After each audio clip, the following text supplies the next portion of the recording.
Hello, everybody. Welcome to another episode of Unlocked, where we talk about unlocking the potential of you, the people you work with, and the people you do life with. At the time of this recording, I'm offering all of you, yes, my lovely listeners, a free 15-minute communication coaching call. You come with some kind of communication problem, and I give you a solution. My calendar link is in the show notes, so check that out. Y'all know I love talking brand. And if you didn't know, well, now you know. Because coming from decades of brand strategy experience and now helping leaders and teams develop what I call their leadership brand or their team brand or whatever that culture is and that brand essence inside of their companies that I do now comes from my love of brand and understanding really, really what that is and the impact it can have on your culture. Doug Zarkin is very experienced in this world. And we're going to talk to him today about that from the marketing side and tie it into the leadership side and really what that has to do with developing healthy cultures, healthy people, and healthy brands externally and internally. Because if you're not healthy on the inside, you're not going to be healthy on the outside. Okay. You can fake it for a little while. Your customers, your clients, maybe they'll see something, but eventually they'll see the cracks in the foundation. And that will come leaking out. So Doug Zarkin is an award-winning brand and marketing executive. He has 2 decades of experience building and revitalizing category-leading brands. He scaled Victoria's Secret Pink into a $400 million powerhouse and transformed Pearle Vision into a trusted healthcare brand. Driving 8 consecutive years of growth. Doug has led double-digit growth across health, CPG, fashion, hospitality, clients including W Hotels, Reebok, and General Mills. As author of Moving Your Brand Out of the Friend Zone, which we're going to focus on a lot today, he champions a thinking human approach. You're going to find out what that means as well. Blending emotional intelligence with data-led strategy. He worked with and earned recognition from Effie, Clio, and Brandweek for storytelling that drives results. If y'all don't know those, Effie, Clio, Brandweek, they're big recognitions inside of the agency advertising world. So y'all are in for a treat. Here we come, Doug.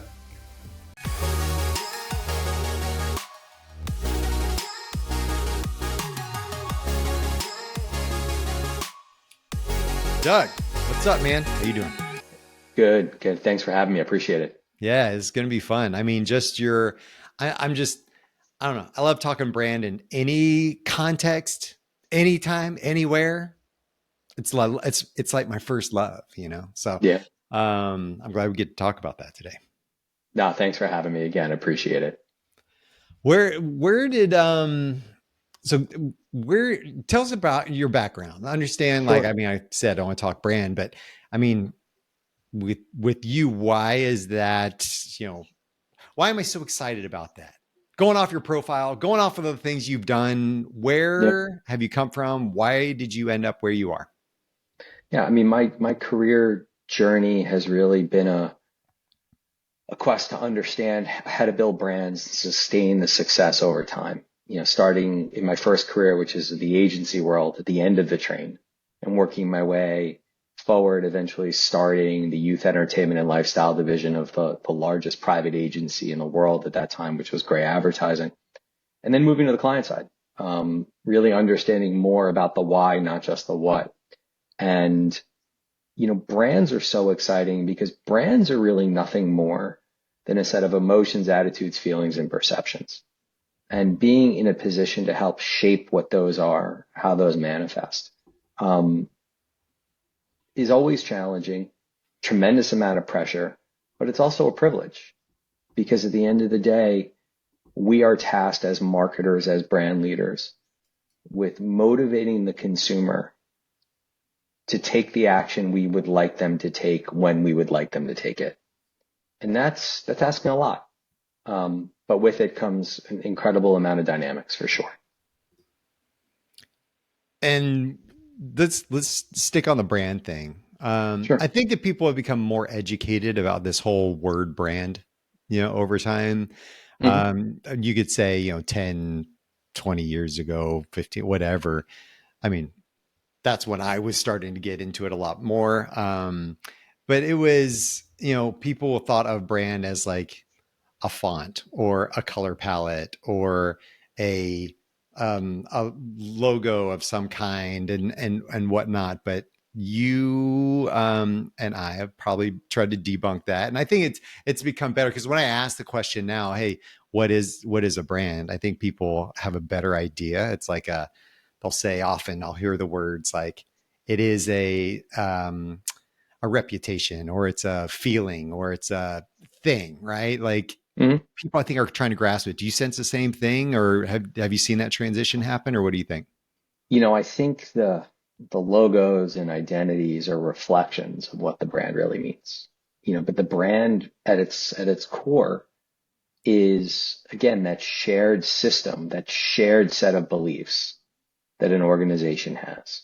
The products are different than the brand. A product is something that's sold, it has price, or it's a service that has a price. It's tangible in the sense that there's a expectation that comes with it, but that expectation is 10x when you level from the product to the brand side. You could have a terrible product from a great brand, and the brand can make you whole really by double downing on their belief system. You trust your dollars in buying a product, but you're really making a commitment to the brand. And when you think about that and that idea of the promise, um, do you feel that you can have a great brand, you can have a great value system, you can have a great a perception of what you're trying to do and deliver and have that alignment and that agreement and whatnot.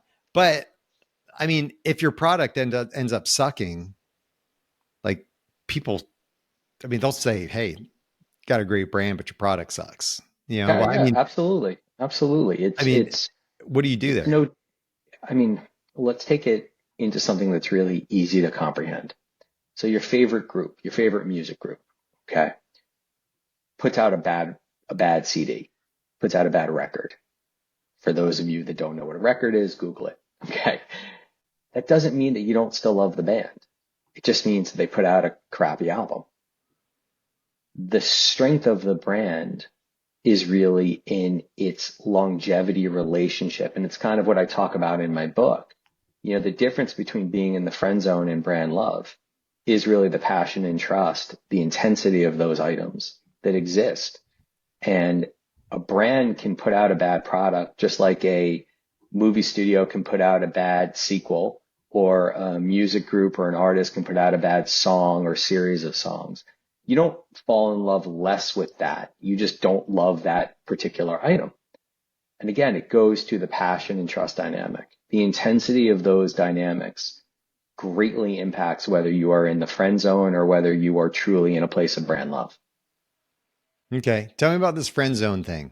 I mean, So, your book's based on this idea of moving out of the friend zone and why yep, that's such a bad thing for why the friend zone is not a great place for a brand to be in. Tell me about that because I want to bring this back to leadership and why leaders and sure. teams need to care about this thing in general. But define that for me. Yeah, hopefully we haven't lost your audience on the tangent that No, we just no, went not on. at all. But I think but it's a good setup. It's a good setup.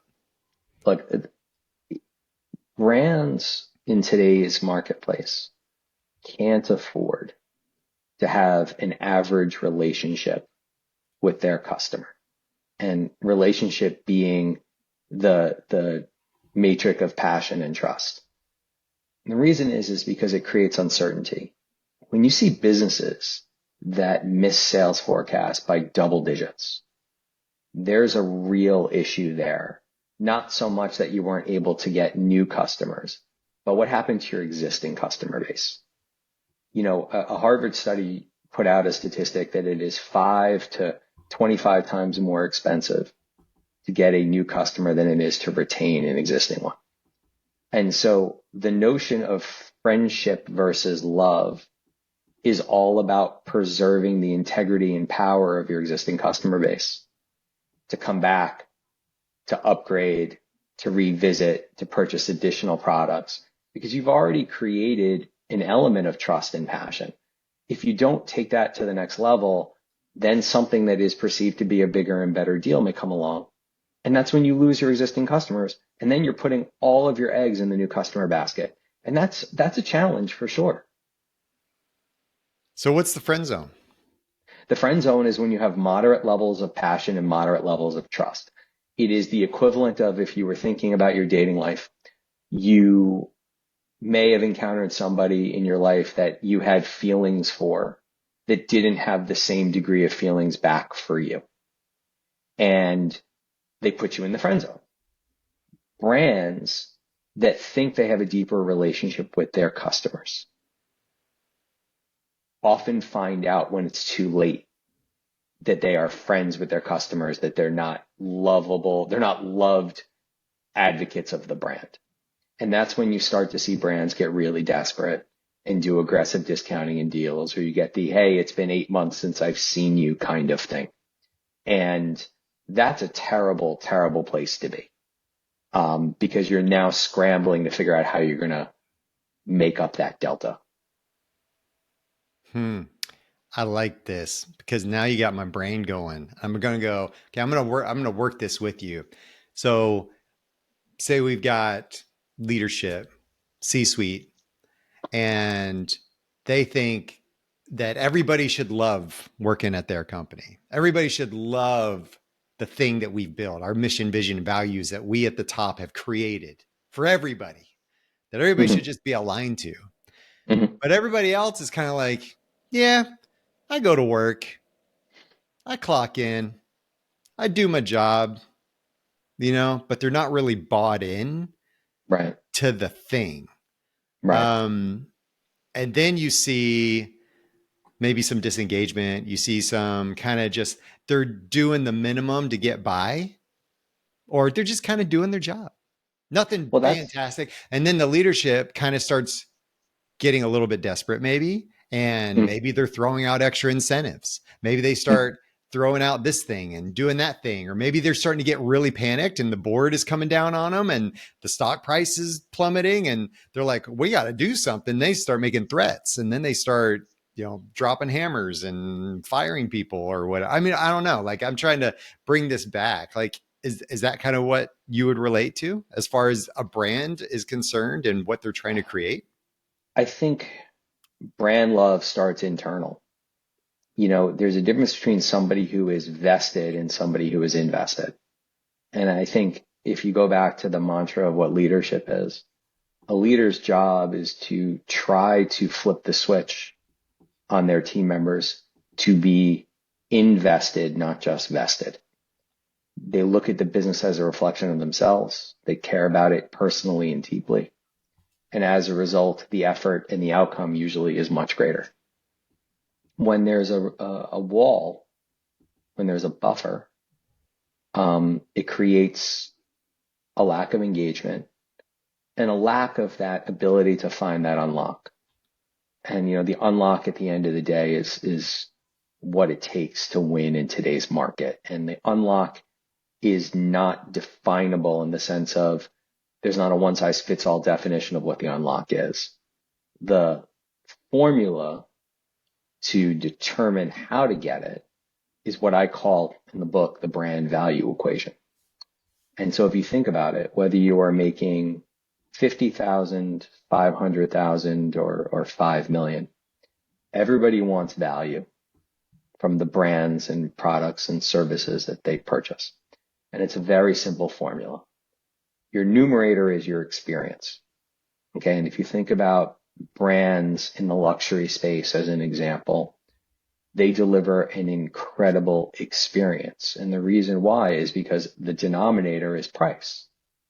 If you're charging $500 a night for a room, you better be delivering 3 to 4x in experience in order for the person who's staying in that room to feel really good about that price point. Alternatively, there are brands that are value brands that still deliver incredible experiences. And that's why people are in love with them. If you're going into, and I'm going to use one that I think does a really nice job, Walmart. Walmart on the surface, you don't anticipate that there's going to be a great level of customer service, that it's going to be hard to find somebody to help you. But it starts with the greeter when you walk through the door. And then it's the fact that the salespeople are generally really friendly. And it makes it a more pleasurable shopping experience. Chick-fil-A is another one. You know, you're buying $9 worth of chicken nuggets, but the people that work there embody the brand in such an amazing way that you walk away not only feeling better about your investment, you feel better about the food and you feel better about your experience in general. And that's why those brands win. Is there anybody that you feel like doesn't? Is there any examples you have of people that don't do where the value, the Yeah, value I mean, equation is off? I will say,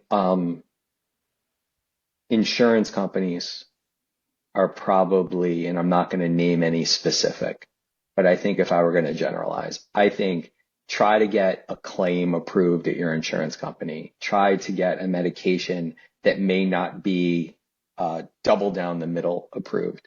The bureaucracy, I can't call somebody, but I have to email them and then I have to wait 30 days for a letter to come only to tell me that I'm missing a form. You know, those kind of things really create in the far lower left of the brand value equation in the matrix of the different relationship zones, what I would call brand hate. Brand hate are businesses that know you need them, but simply don't dial up passion and trust. I don't trust my medical insurance company. I don't particularly like them. I need them. And when I need them is when I find that the brand experience is probably the worst. I don't think about it when it's operating in the background, but it's a need-based interaction. And man, it is really tough. I don't think there are many health insurance companies in particular where people get the warm and fuzzies when they have to go and deal with something. Yeah. Oh my gosh. I just had this happen yesterday with my mom's insurance company. My dad had an issue that was going Mm-hmm. on at the house, Mm-hmm. and we had to call a paramedic. He's fine right now, Good. right? But Good. I was about to ask that. called a I'm glad to hear paramedic, that. and she was like, and we have a different county, like we're on a county line, and Okay. the hospital that we would generally go to for an ER visit is like 5 minutes Mm-hmm. away, but it's a Mm-hmm. different county, and her Oh, insurance company will not let her go to that hospital. She has to go 45 minutes away because it's to the the one same that county. they Yeah. approve. Yeah. I mean, Um, and it it's, was ridiculous, right? She was so livid, and we ended up going to the one 5 minutes away anyway. But it's that kind of thing where you're like, are you trying to not get me to come back? Like, yeah. it's crazy. Yep. Yep.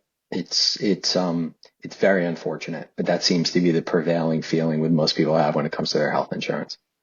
There was a interview I heard. I can't remember if it was on the Hidden Brain podcast or Freakonomics, but they were talking about sludge, the term sludge, and how a lot of companies, there are specific companies, they'll make it really easy to sign up, but really difficult to cancel.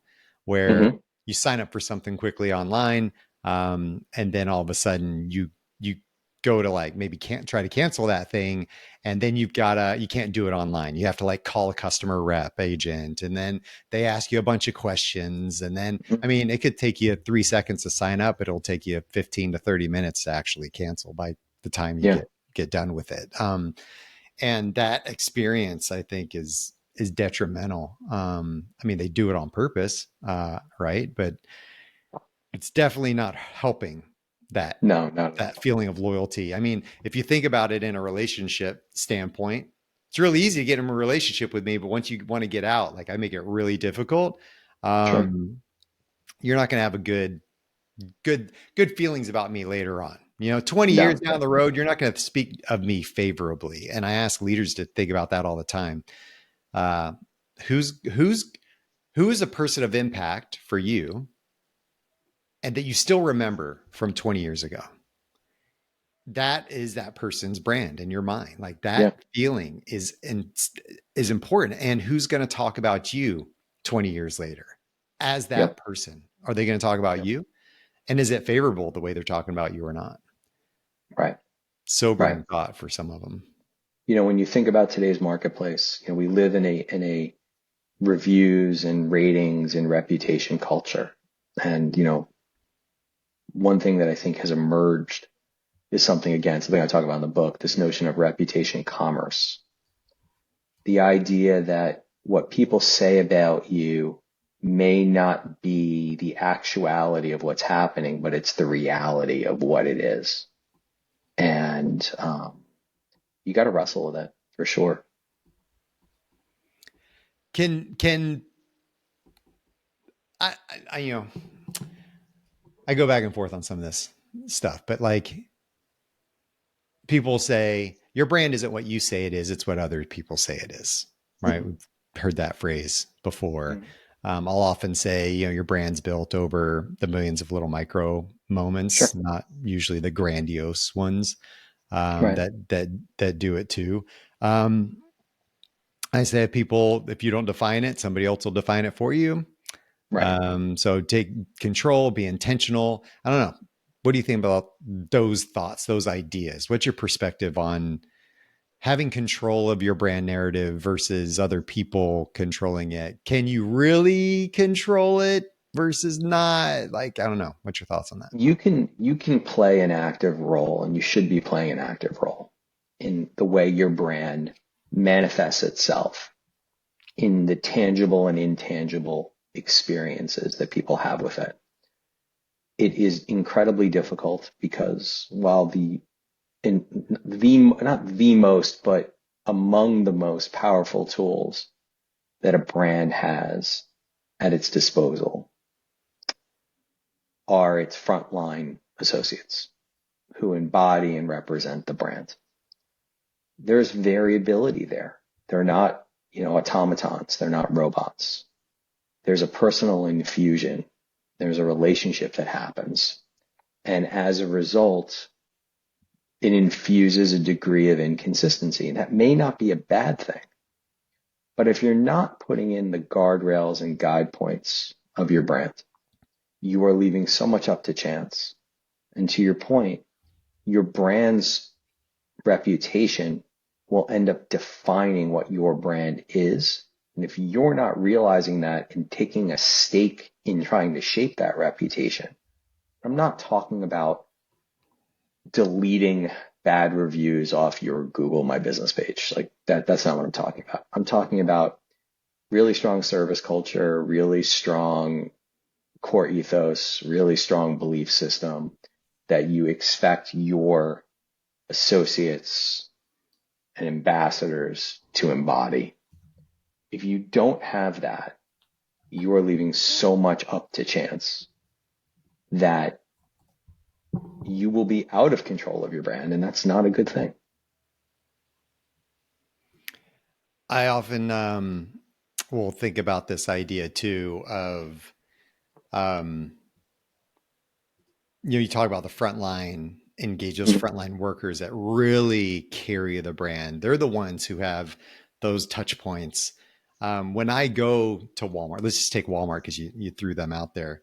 But if I go to Walmart, I'm not judging my brand experience on, you know, the the CEO's last quarterly call, like, right? Right. Like I I don't I generally I'm not going to even pay attention to that unless I'm really invested and I'm getting on these calls and whatever, shareholders. But honestly, my day-to-day interactions are what are going to shape if I go back to Walmart or not. Mm-hmm. Not the CEO and not the board and not the press release they just did and the annual report they just sent out. Like it's none of that. It's the Mm-hmm. day-to-day interaction with that employee. That employee embodies the brand and they are going to determine whether I come back or not. Mm-hmm. Um, and I don't think we as leaders treat them that way for the most part. Um, we may treat them as disposable. We may treat Mm-hmm. them as like we don't value them enough, or what we do to value, like what are we showing to help them understand they have that responsibility and understand that we know that they have that responsibility. Like I think there's a gap there sometimes, and I could see it. Mm-hmm. Agree. Agree. You talk about this idea of thinking human. Tell me about that. Yeah. So let's stay in the world of relationships for a second. I'm fortunate in my life. I have a best friend. I've been best friends with him since we were 15 years old.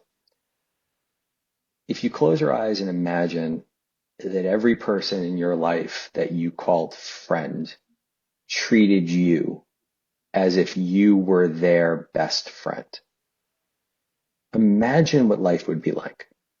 Imagine how special you would feel. Imagine the support system that you would have.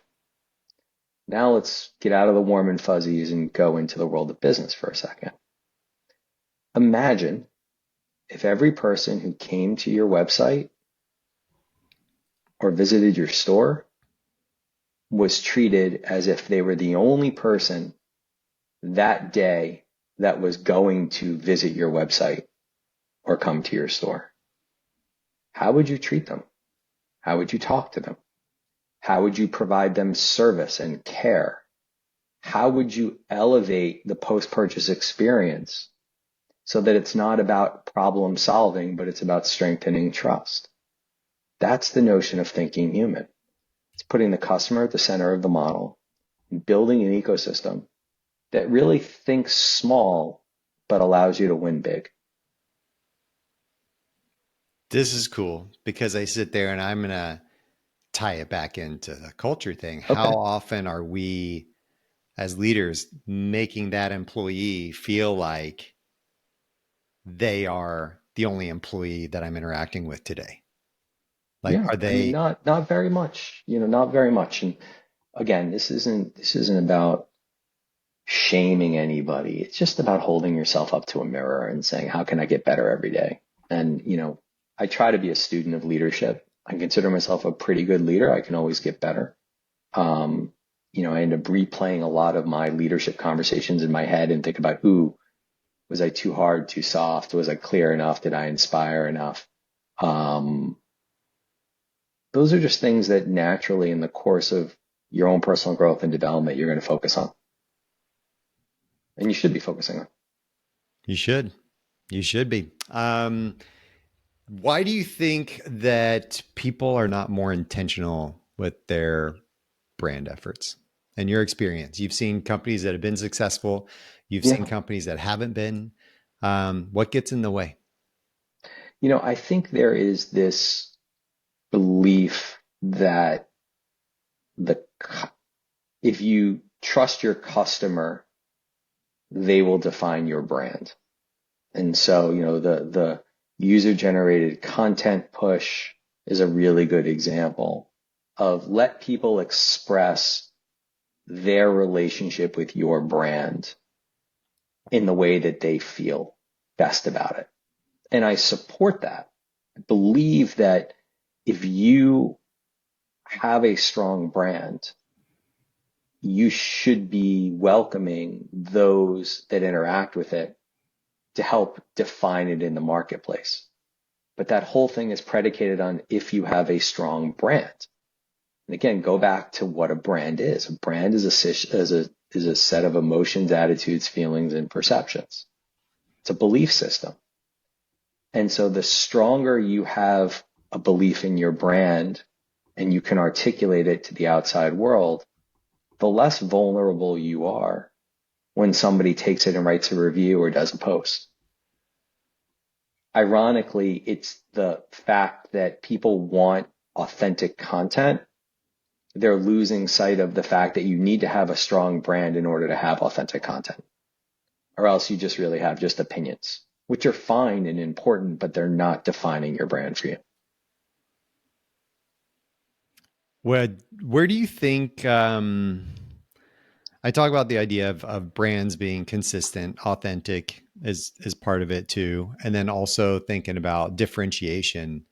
Mm-hmm. Um, and how they stand out in the marketplace. And how do those things apply to this idea of friend zone versus not friend zone? I mean, do they correlate in your mind?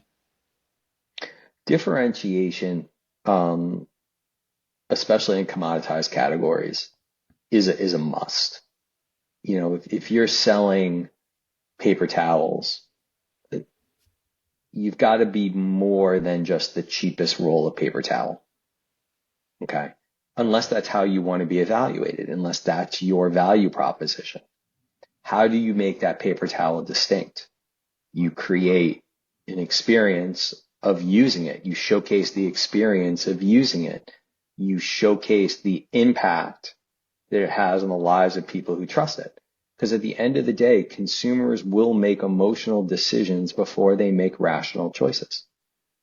And so the emotionality comes with understanding your customer archetype really, really well. And then figuring out what messaging, what marketing, what post-purchase relationship you want to have with them. And leaders need to be thinking about that. Yeah. Do you want, what are you selling, and understanding what that is? And if you are a commoditized culture, what are you doing to stand out, to add the extra value, to help people want to come and stay? What is, once you get them in the door, that's step one, but how do you keep them there? I mean, when a Right. brand is thinking about, hey, oh, we got another customer, but that retention, like you said, 5 to 25 times, it can cost to replace a customer. Um, and that is something important to think about. The customer churn is really expensive. Yep. And Yep. It's a big deal. if we can keep it, that's the goal. You've got some people that are just die hard, whatever that company does, I don't care. I'm loyal. I'm going to buy it. Um, and you've seen this happen multiple times with companies like Apple, for example, that made stupid product decisions and did stupid things. And you're going, that's horrible. And then you got, an Android device that'll come out that's even better than the Apple iPhone in some cases. And people are like, I don't care. It's an emotional decision. It's not a logical one. My wife Right. wanted a specific car that was logically not the car we should get at Okay. all. It made no Okay. logical sense whatsoever, but we ended Okay. up with the emotional one, right? Right. Right. And she doesn't regret it. 4 years later, Good. she's great with Good it. for her, bad for you. Yeah, Good for her. I know. I was like, dang it! I still talk Good for about it, her. right? Can you Good tell? for her, bad for you. Can you tell? Um, the book, your brand, moving your brand out of the friend zone is out. People can get it on Amazon, and really dive into this. And who's the book for? Who'd you write it for? And what do you think they're going to take away? What do you want them to take away from this book? Yeah. I wrote it in part for me because I love to teach and train and mentor and try to help people be their best self. I call it unlocking the marketing superhero inside everybody.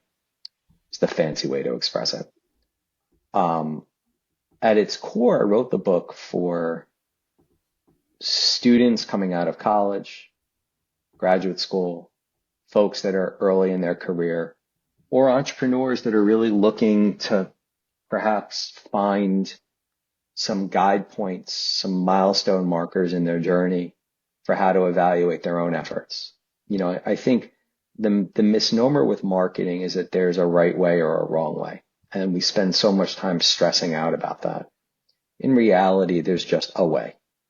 Every situation, every brand, every consumer archetype has its unique set of challenges. And you've got to appreciate that. But there are also some fundamentals, things like the brand value equation, which is, my Pythagorean theorem, is a very simple construct to help you frame, are you delivering value? The notion of that self-reflection of where do you believe you lie in the mind of consumer type A, B, C, or D. Are you in brand love? Are you in brand hate? Are you in brand like?